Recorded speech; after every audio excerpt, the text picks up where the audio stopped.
Chris, obviously looked like a disappointing result there for Anthony Moabito. What can you tell us? Yeah, look, we can confirm obviously he's injured his knee. He's gone straight away to go and get some scans done, and we're expecting the results of those scans, look, no more than 2 hours, 1 or 2 hours, and we'll be able to give everybody a true reflection of exactly what's happened then. He's obviously looked quite distressed as he came on the field. Do you have any indication how he's feeling? Look, not at this stage, but look, I'm sure there's a great deal of anxiety there, not knowing exactly what the case is. He's got some really good people around him. We'll get those results straight away, and then we'll work out an action plan from there. How was Anthony tracking? I mean, obviously he looked great this morning before that happened.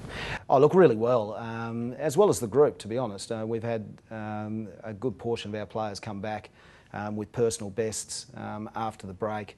Anthony was tracking very well, so we're hoping for the best at the moment, and we'll wait and see.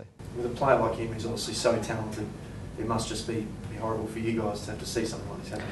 Well, I think at this stage we're all just waiting for what the results are, but no doubt our senior coach has gone with him to make sure that he's there to assist, and we'll wait and see. What's the mood like around the club just at the moment?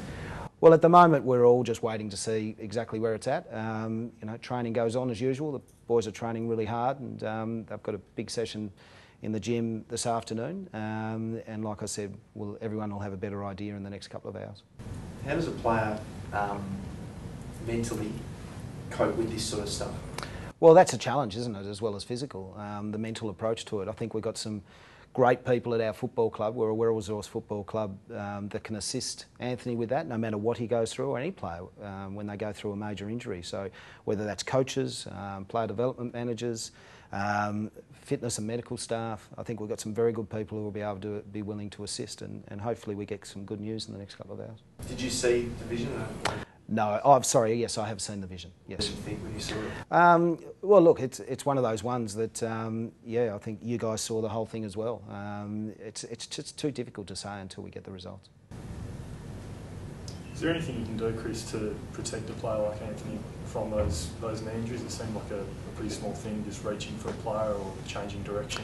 Yeah, I think we've seen them before in the history of the AFL. So, look, I'm not able to answer that question. I'm really not. At this stage, our focus is on Anthony, how he is at the moment and how he'll be when we get the results.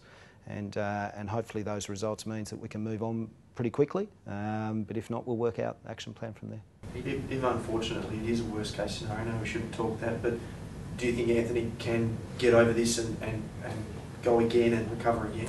Look, our big focus at the moment is Anthony straight away now. We'll worry about and we'll sit down and work an action plan out with Anthony and all our staff as soon as we hear the results. He didn't appear to have a brace or strapping or anything like that. Is that something normal for? Oh, look, we're really happy with the way Anthony's been progressing, you know, through the pre-season, and so is Anthony. So, like I said, we're going to have a better idea in a couple of hours, and we'll be able to inform everybody then. It is the same knee, isn't it? Correct, it is the same knee. Yep. The club's sort of always opted for more traditional medical processes, traditional knee reconstructions. If it is bad news, is there any chance of a rethink? Oh, look, it's too hard to say. I mean, like I said, we're going to wait for the next couple of hours. We'll be able to absorb it with Anthony, which will be really important, and then we won't rush into any decisions. We'll sit down and talk through what the best case scenario is for Anthony, and he's the #1 focus. Can you just give us a couple of words on Anthony as a person, what he's like? Oh, he's a terrific person who fits in really well and has worked extremely hard like everyone else over the last couple of years. He's very much looking forward to the year ahead, and so are we. So, like I said, at the moment he's got some very good people around him, he's got some great support around him, and we'll keep working through it. How big a blow is this for the pre-season of the club? Obviously, it looked like you had a reasonably fairly healthy list, and a few guys all tracking for round 1. Look, we do. We have a very healthy list, and we'll assess that as soon as we get the results from Anthony's knee. Even without this injury, do you think that his role would have been different to what he was before any of these knee problems happened? He's obviously a burst player. Do you think someone can still be that kind of player after those problems? Oh, I think so. Yeah, I don't think anything changes with Anthony or the future that he's got moving forward. We've still got high hopes for Anthony, and like I said, we'll work through what the next couple of hours brings, and whatever that is, we'll work through for the best for Anthony. He's the #1 priority.